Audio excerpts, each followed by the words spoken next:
Assalamualaikum warahmatullahi wabarakatuh. Selamat datang di video pembelajaran sosiologi. Dalam pertemuan kali ini kita akan membahas tentang bagaimana integrasi atau persatuan sosial dapat terbentuk dan dapat terpelihara. Di video sebelumnya kita sudah membahas tentang dasar dan pengertian tentang integrasi sosial dan bagaimana cara kita memahami integrasi sosial. Ya, di sini kita akan membahas lebih dalam tentang prosesnya, yaitu mengapa dan bagaimana satu integrasi sosial itu dapat terjadi. Ada 3 poin penting di sini ya. Yang pertama, di situ masyarakat dapat mengisi kebutuhan antara yang satu dengan yang lain. Contohnya, setiap orang pasti memiliki peran dong ya. Dan setiap peran tersebut harusnya saling melengkapi. Contohnya apa? Contohnya banyak sekali ya. Misalnya, di sekitar kalian pasti ada yang jualan atau menjadi pedagang. Tetangga kalian atau mungkin salah satu dari anggota keluarga kalian menjadi pegawai di salah satu instansi atau kantor tertentu ya. Pasti mereka punya peran dan punya fungsi masing-masing, di mana seorang pedagang ya, saya ambil contoh mungkin pedagang bakso akan menyediakan kebutuhan ya tentang barang atau produk bernama bakso, di mana pasti setiap orang saat ini memerlukan dan penting sebagai alternatif makanan ya atau kebutuhan pokok. Jadi setiap peran di masyarakat harus bisa saling melengkapi. Jika tidak saling melengkapi, artinya di situ tidak ada pedagang, tapi pedagang di situ tidak bisa menyuplai makanan. Di situ ada pegawai, tapi tidak bisa memberikan satu mungkin program-program tertentu atau tidak bisa memberikan fasilitas pelayanan tertentu. Ya, akhirnya masyarakat jalan sendiri-sendiri untuk memenuhi kebutuhannya. Nah, di situ pasti tidak terjadi integrasi. Contoh yang lain apa? Ya, misalnya mungkin yang paling dekat adalah ya guru dan siswa misalnya. Itu juga satu peran yang penting ya, di mana guru di situ bisa menyampaikan kebutuhan ilmunya dan siswa juga punya kebutuhan tentang ilmunya. Nah, di situ kalau tidak terjadi pengisian antar peran, akhirnya tidak terjadi integrasi atau masyarakat tersebut pasti tidak akan terjadi persatuan. Nah, di kita kan sudah sangat jelas ya, setiap manusia punya peran dan saling melengkapi. Yang poin kedua, ini kenapa integrasi dapat terbentuk dan terwujud adalah masyarakat menciptakan dunia sosial dan kesepakatannya. Sebagai contoh, setiap orang memiliki banyak perbedaan. Kalian punya perbedaan dengan mungkin saudara terdekat kalian, bisa adik, bisa kakak, bahkan bisa berbeda dengan orang tua kalian. Akan tetapi, kita juga punya kebutuhan nih, jadi kita nggak bisa memenuhinya sendiri. Kita juga butuh orang lain, meskipun kita punya prinsip, punya satu sudut pandang, ini cara hidupku, ya. Ini saya tidak bisa diatur oleh orang lain. Tapi kenyataannya tidak seperti itu dalam dunia integrasi atau dunia sosial yang terintegrasi. Ketika kita punya kebutuhan, kita akan selalu menyesuaikan dengan lingkungannya. Jadi kita menyesuaikan supaya apa? Kebutuhan kita pun dapat terpenuhi. Orang lain juga akan berlaku seperti itu. Ya. Makanya bagaimana supaya dapat terjalin, namun ya prinsip atau mungkin cara pandang atau cara hidup kita tetap bisa kita pegang, yaitu dengan membuat satu kesepakatan ya. Pasti di situ ada bagaimana cara interaksi yang baik, norma sopan santun dan sebagainya. Nah, ini jadi muncul langsung yang ketiga ya, poin yang ketiga, yaitu norma dan nilai harus dipegang teguh dan dapat bertahan cukup lama ya. Jadi kesepakatan tadi tentunya tidak hanya sebatas di mulut, janji di awal, tidak, tapi harus punya norma nilai. Jadi satu masyarakat yang utuh, yang kompak, yang solid, yang ya dia aman dan selalu ibaratnya damai sentosa gitu ya istilahnya. Kalau kita ingin menciptakan satu masyarakat yang ideal, itu pasti ada norma dan nilai yang harus dipegang teguh, hasil dari kesepakatan. Jadi di situ mayoritas, minoritas kebiasaan orangnya apa. Nah, di situ muncul satu tradisi, satu kebudayaan yang bisa dijalankan bersama-sama, sembari mereka dapat memenuhi kebutuhannya yang satu dengan yang lain. Jadi 3 unsur inilah yang menyebabkan sebenarnya orang berkonflik, orang bertikai. Kan materi sebelumnya kita tentang konflik ya, tentang bagaimana konflik itu terjadi. Justru dari perspektif ini masyarakat itu ya satu bentuk integrasi, manusia itu mau tidak mau bersatu gitu ya. Jadi dari teori ini masyarakat itu ogah perang ya, nggak mau perang sebenarnya, maunya bersatu. Bahkan perang itu sebenarnya hanya jalan supaya dapat menyesuaikan sehingga nanti jatuhnya bersatu kembali. Jadi ini yang didam-damkan. Sedangkan dalam teori ini konflik hanya dipandang sedikit. Contohnya apa? Ya tadi dalam satu rutinitas ketika mereka ada ketidaksepahaman, tidak sejalan, itu diselesaikannya biasanya dengan cara berbagai macam cara, salah satunya konflik. Tapi tujuannya apa? Tujuannya tetap ingin bersatu. Jadi meskipun banyak perbedaan, semuanya ingin bersatu ya.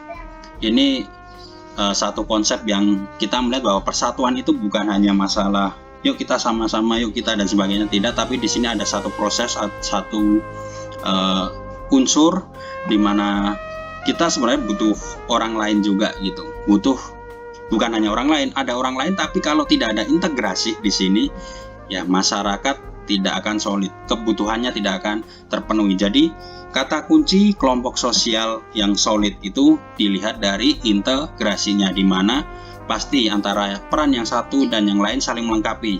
Yang kedua, di mana ada kesepakatan yang diciptakan. Ketika kesepakatan itu memunculkan nilai dan norma harus dipegang teguh oleh para anggotanya. Jadi kuncinya di integrasi. Kelompok yang solid itu dilihat bagaimana integrasinya.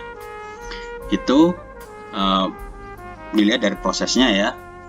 Berikutnya, proses itu kan ada cepat, ada lambat ya. Misalnya saja kalian dari rumah ke sekolah itu ada yang mungkin naik kendaraan cepat, angkotnya kebetulan kosong, jalannya sepi cepat. Tapi juga ada yang lambat karena mungkin macet, kecepatan mobilnya tidak terlalu kencang, penumpangnya penuh, jadi setiap jalan berhenti, setiap jalan sebentar berhenti. Nah itu kan faktor yang menyebabkan dia bisa cepat maupun bisa lambat. Begitu juga dalam proses tadi ya, integrasi atau terbentuknya satu kelompok yang terintegrasi itu dilihat dari cepat dan lambatnya. Apakah ini penting? Juga penting, bahwa ini satu proses penyesuaian. Oh ternyata kenapa kita punya satu kelompok, punya satu komunitas tapi sangat lambat kompaknya, sangat lambat menciptakan satu ide, jangan-jangan integrasinya belum kuat ya.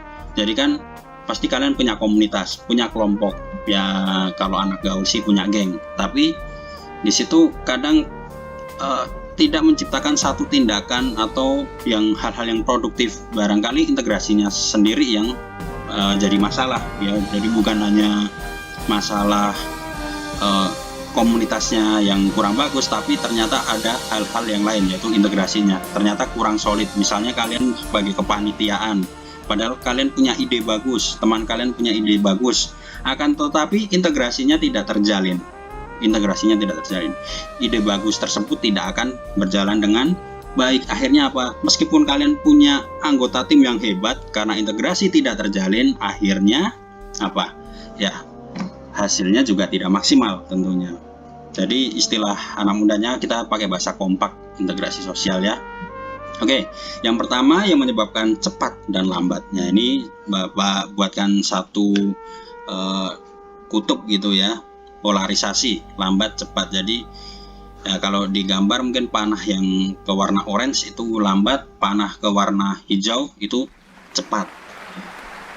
Lambat, kita sudah tahu bahwa keberagaman kelompok ya, makin banyak unsur, makin banyak warna, makin banyak pikiran, makin banyak orang dari berbagai daerah, pasti proses penyesuaiannya akan lebih lama karena harus memahami yang satu dengan yang lain. Kebiasaan-kebiasaannya harus disesuaikan, dipaskan lagi supaya integrasinya lancar.